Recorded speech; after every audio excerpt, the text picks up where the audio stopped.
breaking the wall of the unbanked sector. Lovemore Chinyoka, Falling Walls Lab, Zimbabwe.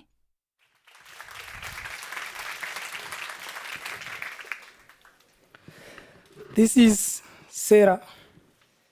Every morning, she wakes up and sets up a fruit and veg store in the bustling streets of Harare, Zimbabwe.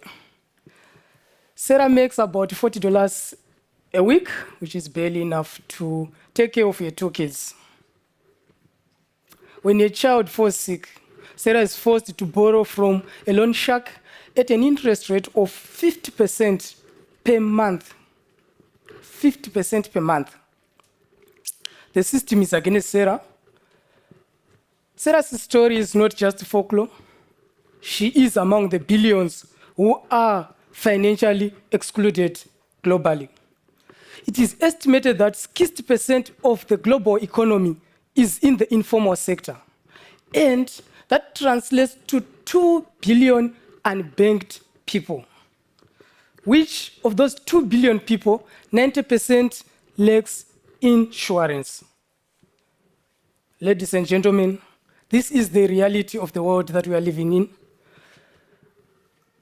I introduce you to the war of financial exclusion. What Sarah is experiencing is very difficult. The war of financial exclusion. Why is it there? On one hand, the banking sector requires collateral, it requires credit history. And on the other hand, due to years of being declined, the informal sector no longer trusts the formal banking sector. So they exclude themselves. In order to break this war, I bring to you Fuma, which in Shona means wealth. Fuma is my chisel and my hammer to bring down the wall of financial exclusion, where on one hand, we have borrowers like Sarah, who are clustered into trust clusters, and on the other hand, we have the lenders who are coming from the same community and beyond.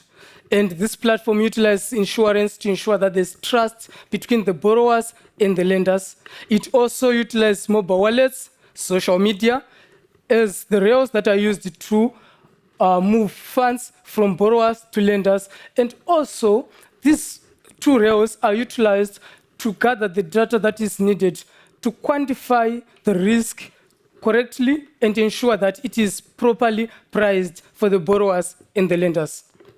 Ladies and gentlemen, Fuma is not just a financial tool.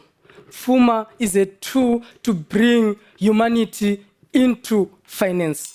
Thank you.